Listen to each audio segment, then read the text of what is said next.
Hi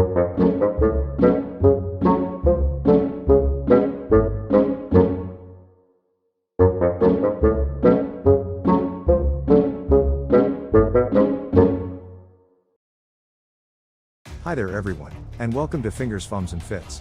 In this episode of TTPITL I will be painting the terrain from the Warhammer Age of Sigmar Spearhead starter set. Can I keep the paint inside the lines? Let's find out. I started by spraying the whole lot with Mechanica Standard Grey. And then washed all of the stonework with Basilicarnum Grey. There's no need to be neat at this stage. This was then given a heavy dry brush of Mechanica Standard Grey, to bring back the original color. Again, there's no need to be neat here. It was then time for some stippling. First, a layer of Dawnstone, then a layer of Administratum Grey to build up that stone tone. I then gave the stonework a very light dry brush of Grey Sear. The customary Warhammer skulls and skeletons were then painted with Screaming Skull, before getting a wash of Skeleton Horde. And the wooden details were washed first with Wildwood, before getting a dry brush of Steel Legion Drab, followed by a slightly lighter dry brush of Baneblade Brown. Now to make a start on all the metal details, starting with the gold trim, which was picked out with Retributor armor. The bronze colored areas were painted with, appropriately enough, Screaming Bell. And all of the steel colored metal was painted with Iron Warriors. This included any metal plates, nails, chains, and spikes.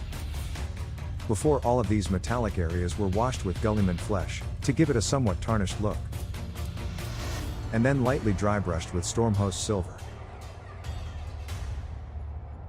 I then added some weathering to the bronze colored areas using Nihilic Oxide. And dry brushed the steel colored areas, including the large bell, with Riser Rust.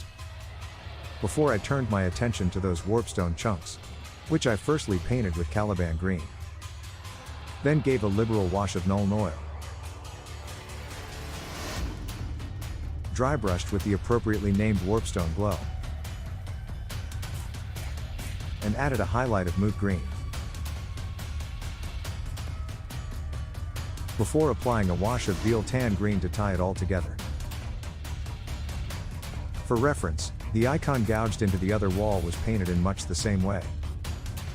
Now, there's really only a couple of braziers to address. So I started by painting the flames with 2 coats of Corax White. I then gave the flames an all-over coat of Yondan Yellow, before I feathered out some layers over the top.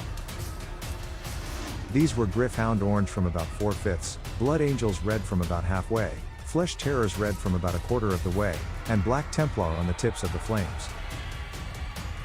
I then went back and painted the braziers metallic details to match the rest of the bronze-colored metallics. And with that, I think we can call this set done. This was by far the most time-consuming set of terrain I've painted yet, but I think it turned out alright, and I'm happy with the result. But it's not about me. What do you guys think? Did I manage to keep the paint inside the lines? Please let me know in the comments below. Thank you so much for watching, and I hope to see you again for the next one. Have a great day everyone, and I'll see you later.